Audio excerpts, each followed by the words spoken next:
Donc, on va dessiner ça. Pour le premier des 3 dessins que j'espère faire avec vous aujourd'hui, on va commencer par ça. Alors, on va commencer par le livre. Pensez à laisser un petit peu de place sur la droite et au-dessus. Essayez de bien prendre tout l'espace dans votre feuille ou sur votre fichier, de ne pas dessiner dans un petit coin en tout petit. N'ayez pas peur. Ça va bien se passer. Pour le livre, bah là je pense que la forme géométrique de base elle est relativement évidente, c'est pas très compliqué. On va partir sur un rectangle mais légèrement incliné. Là il n'y a aucune notion de perspective, il n'y a pas de point de fuite, il n'y a rien du tout. Alors, tout ce que je vous demande, c'est d'essayer de faire des traits relativement parallèles. Sachant que, voilà, pas partir à plat vraiment comme ça, parce qu'il n'y a pas de perspective, mais il y a quand même une épaisseur, et si vous faites des traits trop plats, pour la couverture, pour le... j'ai eu envie de dire le dos carré collé, excusez-moi, des formations professionnelles d'une ancienne vie. Si vous... Voilà, ça va être compliqué, donc essayez de partir un petit peu en biais vers la droite, mais pas trop.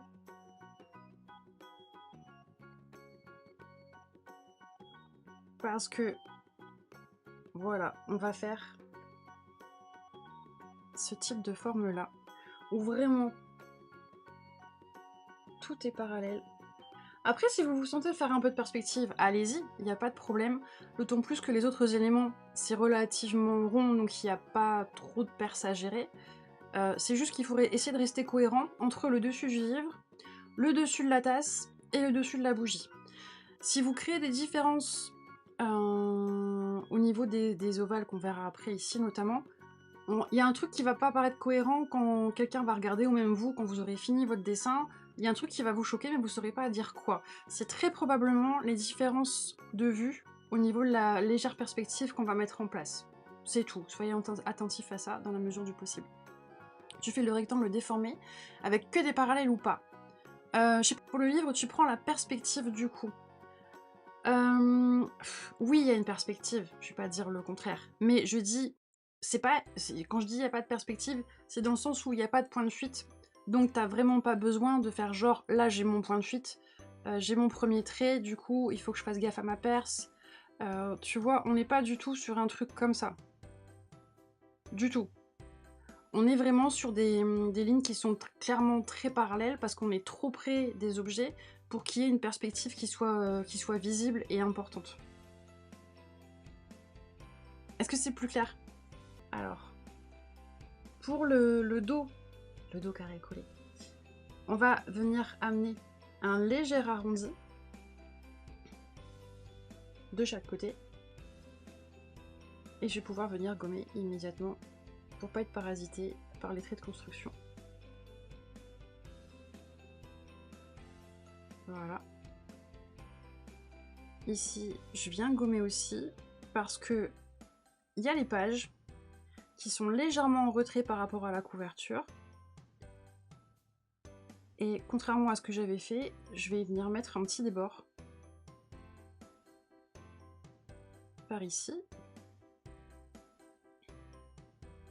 La gomme. Il veut pas, tu veux pas gommer, t'es un vilain. Pour ceux qui travaillent sur tablette, n'hésitez pas au moment de marquer un petit peu l'épaisseur du livre avec les pages, de changer le diamètre de votre brush, d'en prendre une plus petite, et voilà, et de venir marquer rapidement les pages. J'ai ajouté aussi un truc, après je vais vous montrer. C'est comme les fois précédentes, c'est histoire de venir enrichir un peu votre dessin. Avec quelques traits, il n'y a pas besoin de grand chose pour amener un truc un peu plus intéressant. Là, moi j'avais fait une sorte de signet qui dépasse.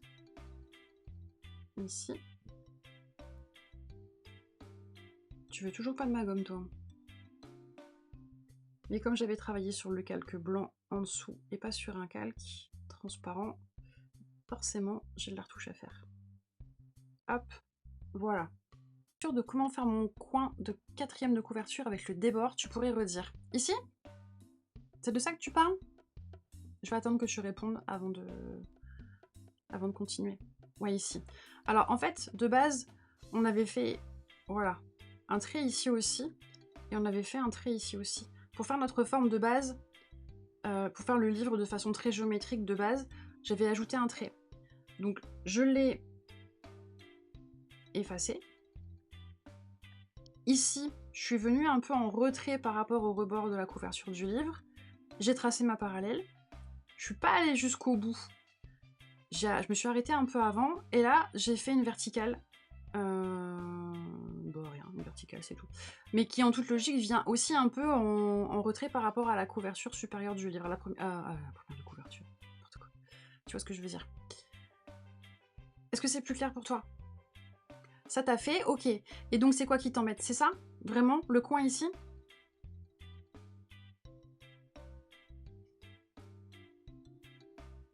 Ok. Alors, quand c'est compliqué pour toi, à ce moment-là, on reprend le truc que j'avais fait ici. Donc, de base, on a fait ça. Tu peux, pour que ce soit plus simple pour toi, essayer de finir l'intérieur de ta forme comme ça. Comme ça, tu vois, ça passe derrière. Normalement, c'est invisible parce qu'il y a la couverture qui vient cacher. Mais tu as quand même la structure de ta boîte qui est faite. Et du coup, c'est plus simple de te dire, bon, ok, là, ma boîte, elle repart sur la gauche. Mais je veux faire des... Enfin, que ce soit évident, visuellement parlant, que c'est la couverture et qu'elle dépasse vraiment plus par rapport aux pages qui sont à l'intérieur. Donc, je vais un petit peu plus loin et je remonte en étant parallèle à mon trait de construction qui est là. Parce que ça fait bizarre sur mon dessin. Et après ce que je viens de te dire, est-ce que c'est un peu mieux ou pas du tout? Moi, je l'ai arrondi, mais t'es pas obligé du tout. En fait, j'aurais même pas dû l'arrondir. Tu me fais une réflexion qui est pertinente parce que... Attends. Je suis relou à travailler sur 26 000 calques là. Ouais, c'est sur celui-là. J'aurais pas dû le faire arrondi. J'aurais dû le faire arrondi si j'avais fait le bord supérieur ici, arrondi. Mais je l'ai pas arrondi du tout. Donc en fait, il doit être pointu. Voilà, comme ça. Il doit être comme ça. Est-ce que c'est mieux pour toi? Faut que je me retrouve dans tous mes... Je me suis même pas embêtée à arrondir l'écriture alors que j'aurais dû, mais ça devient rapidement chiant. Donc non, je me suis pas embêtée. Magnifique typo manuscrite, s'il en est. Voilà. Si vous vous sentez le courage d'arrondir tous les traits verticaux pour être raccord avec l'arrondi qu'on a créé, allez-y. Moi, perso, je le ferai pas. La flemme de l'espace, j'avoue. Sacrilège, sacrilège! Une fois qu'on en est là, je vous propose qu'on passe à la petite bougie qui est au-dessus. Et là, normalement, c'est relativement simple aussi. On va commencer par inscrire la forme au complet dans un rectangle. N'hésitez pas à m'arrêter si je vais trop vite. Si vous travaillez en traditionnel avec papier et crayon, pour les traits de construction, comme d'habitude, je me répète, mais c'est la base, c'est essentiel, même si ça paraît rien du tout. N'appuyez pas sur votre crayon, faites des traits les plus légers possibles, parce que ce sont les traits de construction, ils ne vont pas rester sur la feuille, et le but c'est de pouvoir les effacer sans que ça laisse de traces. On fait alors, c'est presque un carré. Vous pouvez faire un carré si vous voulez, ça n'a pas grande importance. Là, c'est vraiment pour inscrire la bougie dans une forme simple et se servir de ces repères-là pour commencer à la dessiner de façon rapide et efficace. Je vais le réduire un petit peu d'ailleurs. Voilà, comme ça. Alors, une fois qu'on a fait ça, on va partir du coin. Alors, gauche ou droite, c'est comme vous voulez. En plus, en fonction du fait que vous soyez droitier ou gaucher, il y a plus de facilité de partir d'un côté plutôt que de l'autre. Et on va venir dessiner une ellipse.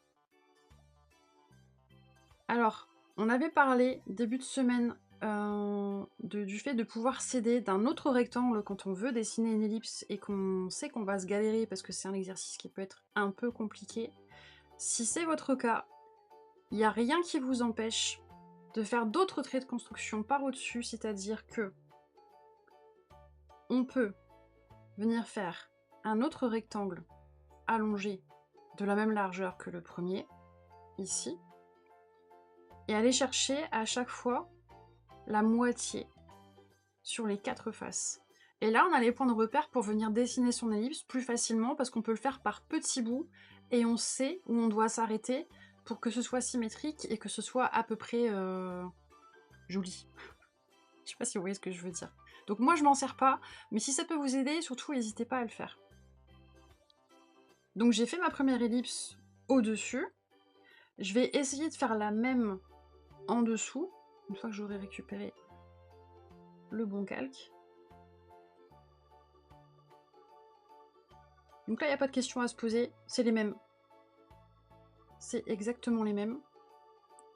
Et une fois que vous avez fait ça, sur l'autre calque, hop, je viens gommer.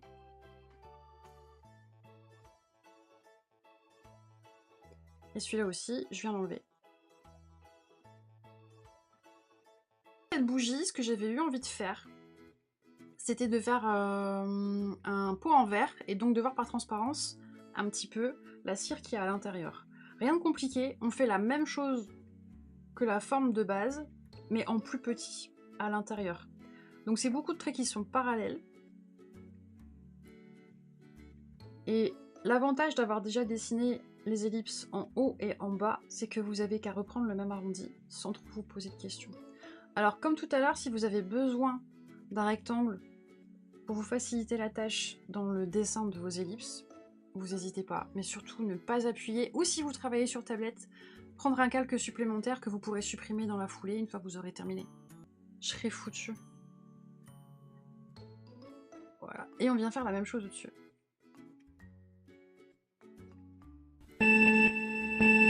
Non, ça zoupe.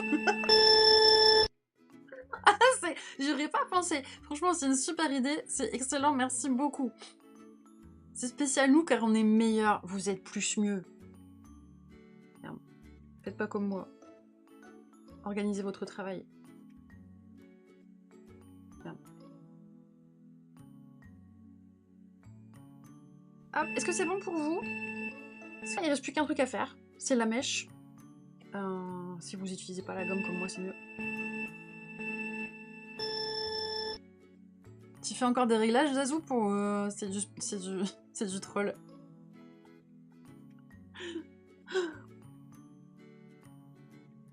Alors, là j'ai fait la flamme, elle est toute simple. Ce qui m'embête, c'est qu'elle vient vraiment au bord du contenant et au niveau de la lecture, c'est pas, je trouve pas ça super, donc je vais la refaire.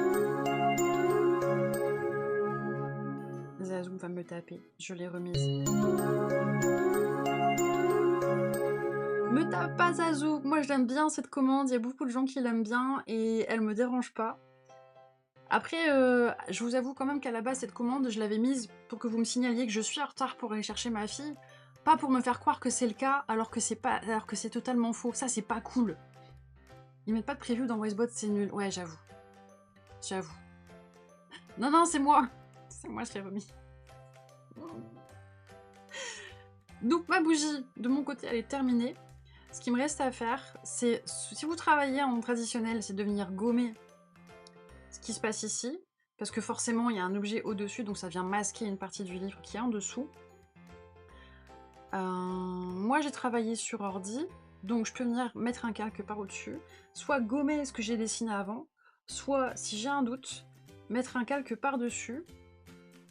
Encore faut-il que je trouve... Parce que je les ai pas nommés, hein, donc c'est pour ça que c'est un peu trop le bordel. Ce truc se moque de moi. Ouais, t'as décidé de te moquer de moi. J'ai bien compris. J'ai bien compris. Et ben si c'est comme ça, je boude et je fais du caca.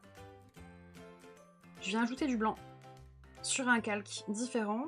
Comme ça, si à un moment je veux bouger ma bougie, j'aurais pas à refaire les traits qui étaient dessinés au préalable et à recommencer un boulot qui a déjà été fait. J'aurais juste soit à supprimer mon calque blanc, soit à le déplacer avec le reste de la bougie. J'en profite pour tricher un petit peu parce que comme je suis sur ordi, je peux gérer l'opacité de mes calques, et comme j'avais décidé que c'était une bougie avec un contenant en verre, je peux venir régler un petit peu l'opacité de mon calque pour faire comprendre que c'est du verre, justement. Mais alors moi j'avais décidé de dessiner une toute petite citrouille. je trouve. Alors, c'est pas le... Genre, comme ça. Je sais que ça s'appelle pas une citrouille. Je sais plus le nom de ce cucurbitacé qui est très petit et qui est très mignon. Mais j'avais envie de l'ajouter. Perso, j'aime bien l'option de pouvoir troller. Ah ouais, bah je me doute. Je me doute. Je me doute. Pour la mini citrouille, je vais dire pour le mini cucurbitacé, ce sera plus véridique. Hop, je suis en blanc. La forme de base, c'est une patate. Il y avait longtemps, hein. Je vous avais pas fait dessiner des patates. Mais petite. Petite patate, s'il vous plaît. Légèrement écrasée. Et on va se servir de cette petite patate pour venir dessiner très tranquillement notre petit cucurbitacé. Alors, il faut comprendre que le point central de cette cucurbitacée se situe à peu près ici. Donc soit vous mettez tout de suite le petit pédoncule qui se détache du cucurbitacé pour vous servir de point de repère. Vous pouvez partir de ce pédoncule pour faire des arrondis qui viennent vers le bas. On part toujours du même point et on s'en éloigne. Comme ça.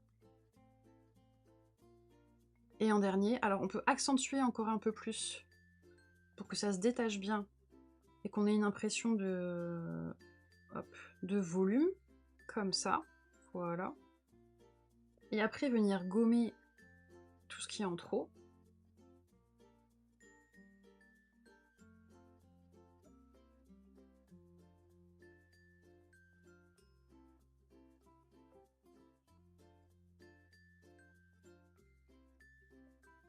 Voilà.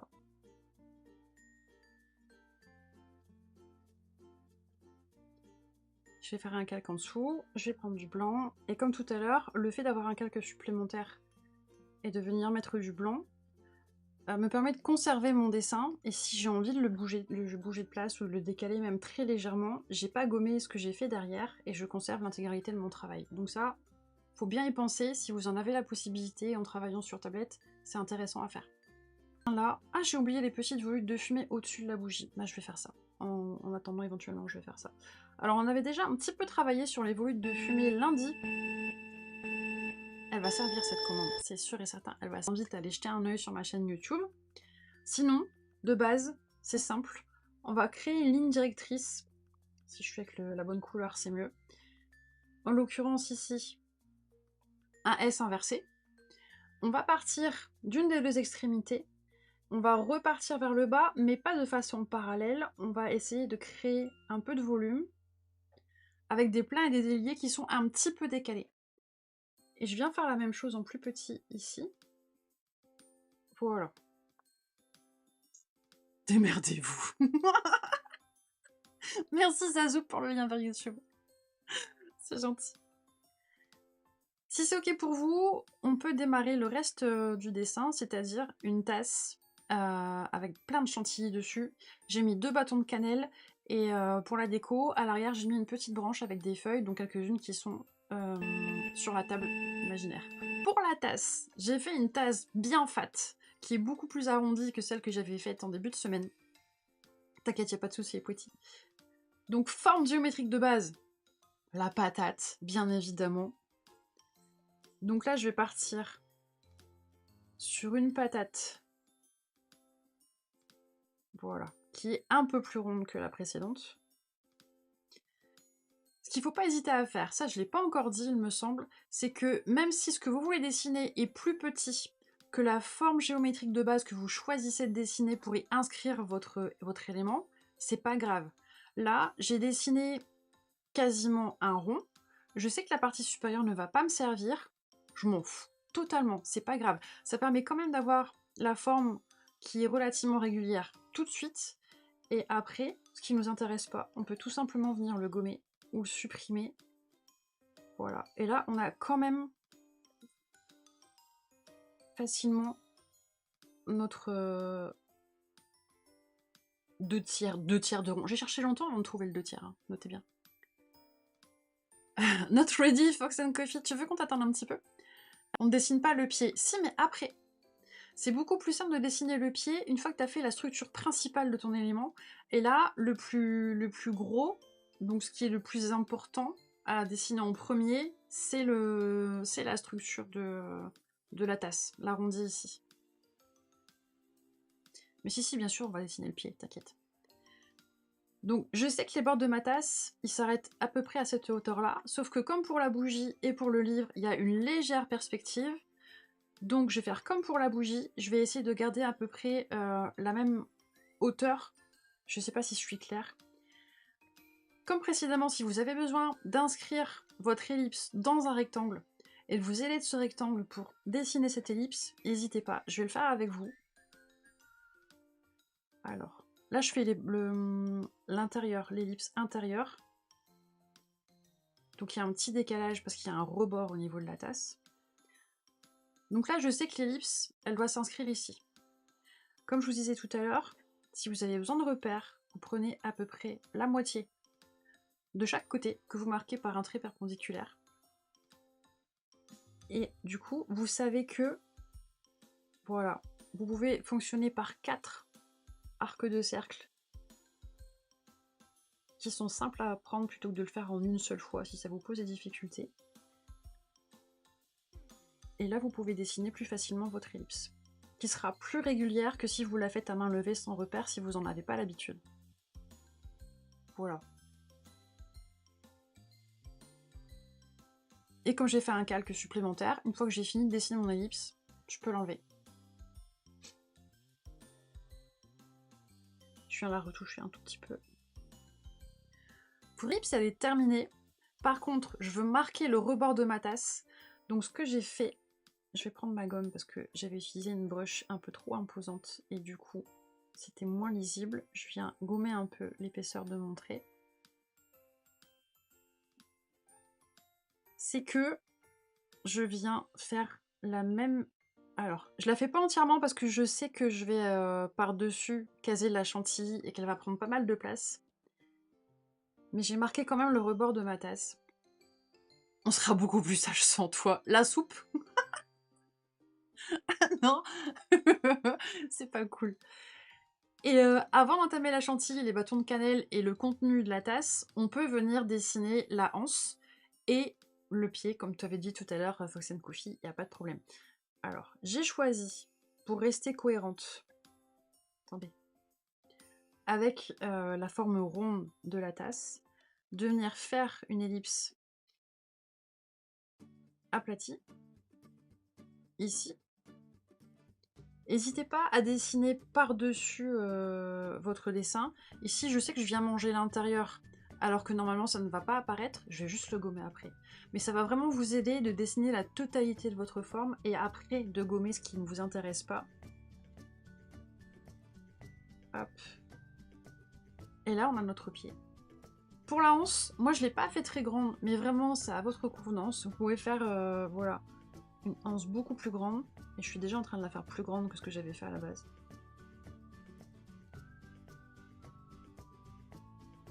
Hop.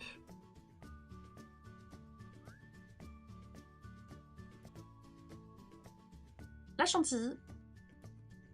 Alors, la base pour la chantilly, vraiment, je vais reprendre une forme potatoïde. Mais j'ai décalé un petit peu en hauteur. Pour les mêmes raisons que tout à l'heure, c'est-à-dire qu'il y a légèrement de la perspective. Et j'avais envie qu'on puisse voir un peu l'intérieur de ma tasse. Alors si vous voulez le mettre en couleur après, que ce soit du chocolat chaud, du café ou du thé, la zone qui est là, c'est vraiment le contenu de la tasse. Et je trouve ça plus sympa de rendre visible ce qu'il y a à l'intérieur, même si c'est un tout petit rebord, que de venir coller la chantilly sur tout le dessus de la tasse. C'est un parti pris, bien sûr vous faites ce que vous voulez. Et je vais faire ma chantilly avec 2 étages, qui va, voilà, se construire en forme de légère pyramide. Ce que vous pouvez faire, là j'y ai pas pensé, mais je peux vous le montrer aussi. Si vous avez toujours besoin de traits de construction parce que vous vous dites que vous savez pas comment vous y prendre, quelle hauteur faire cette chantilly, ce genre de questions tout à fait existentielles et légitimes, vous pouvez, avec des traits de construction simples, venir délimiter la hauteur de votre chantilly et la largeur que ça va prendre également. Juste avec une pyramide. Très simple. Enfin, c'est pas vraiment une pyramide parce que la base est arrondie. On s'est compris, n'est-ce pas? On s'est compris. Pour en revenir à ma chantilly, J'ai fait la base. Je disais, je veux 2 étages pour ma chantilly et que ça se finisse par une petite pointe arrondie. Alors, je vais venir dessiner par-dessus la première une deuxième petite patate. Alors, je vais vous la terminer, parce que ce sera plus facile. Parce que sinon, je vous dis des trucs et je vais pas jusqu'au bout de mon explication, ça va pas. Je vais faire la même chose pour la dernière. Sauf que, plutôt que de faire un ovale comme celui-là, hop, je supprime. Je sais que je vais partir en arrondi ici. Et je vais un peu la finir comme une petite crotte. Oui, je le dis, je vais la finir comme une petite crotte. Voilà, c'est dit. Mais je me sers vraiment de mon cône pour structurer ma chantilly et pour m'aider. Elle me guide en fait. Ça me guide pour dessiner la chantilly en elle-même. Et je vous suggère vraiment de faire la même chose pour chaque dessin que vous entreprenez de faire. Surtout si c'est du dessin d'imagination. Parce que tout inscrire dans des formes géométriques simples, en essayant de décomposer le plus possible quand c'est des formes complexes, ça aide vraiment de façon rapide à structurer son dessin, à le poser sur le papier et à voir si c'est cohérent avec ce qu'on avait en tête et avec ce qu'on essaye de dessiner. J'ai fait pareil pour avoir l'effet spirale. Ouais, exactement. Exactement. Surtout que en fonction de la spirale que tu veux faire, elles peuvent partir dans un sens ou dans l'autre, elles peuvent être très allongées si tu fais des tornades par exemple, ce sera pas du tout la même forme que si tu fais justement comme ça la chantilly. Donc en fonction de ce que tu veux faire et de la place que ça va prendre dans ton dessin, forme géométrique de base, ça va vachement t'aider. Et je viens enlever le calque que j'avais mis au-dessus une fois que j'ai terminé parce qu'il me sert plus à rien, tout simplement. Hop, merde, j'ai supprimé le mauvais calque. Je viens faire du ménage à l'arrière.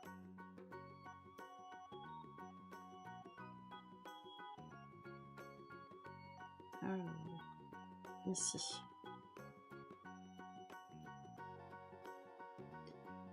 Voilà. Il est où celui-là? Il est là.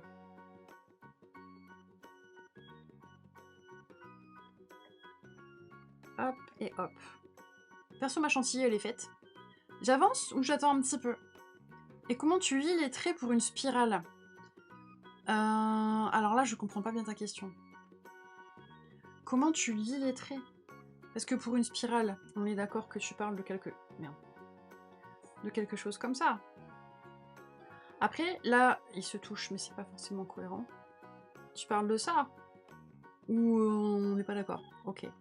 Qu'est-ce que tu veux dire quand tu dis lier les traits?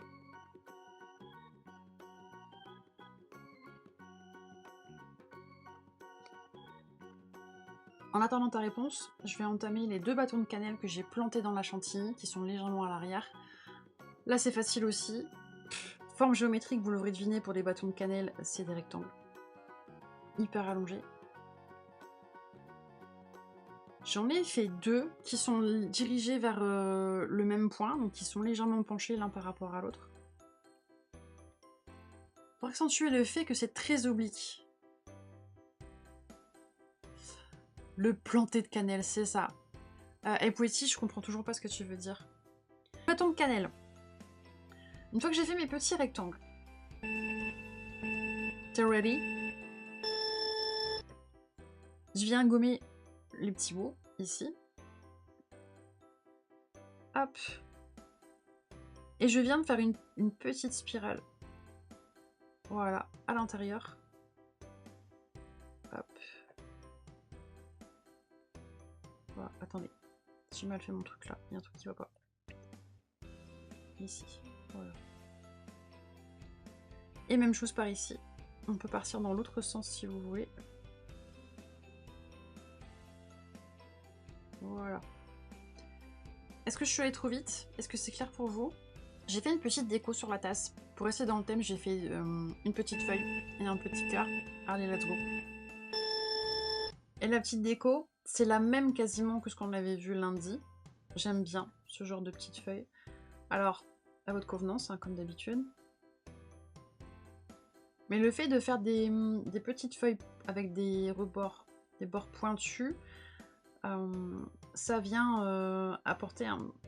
Ça vient contrecarrer un petit peu les formes rondes qu'on a beaucoup utilisées pour cette tasse, et les contrastes sont sympas. D'ordre général, j'aime bien faire quelques petits contrastes comme ça. Et j'ai mis un petit cœur. C'est mignon, hein. Hop, et je suis encore en train de dessiner sur le mauvais calque. Mais c'est pas grave, on a l'habitude, tout va bien. Tout va bien. Anno Spamerino. Spamerino. Et donc ce qui reste à faire en arrière-plan, c'est la branche, toute simple. Alors, je commence toujours par dessiner les branches.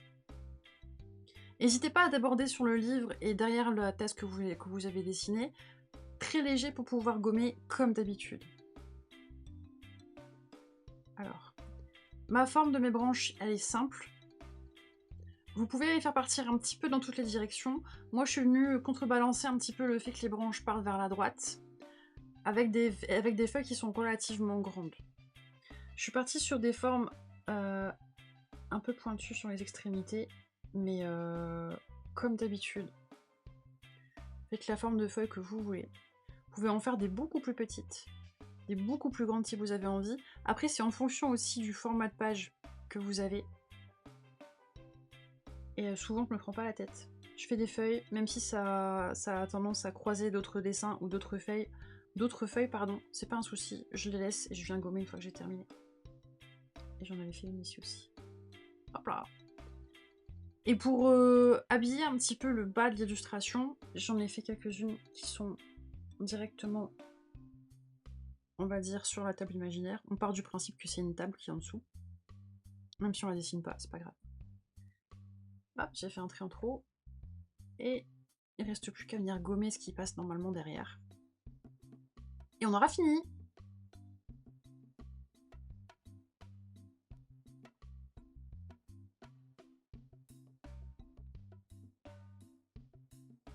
Voilà.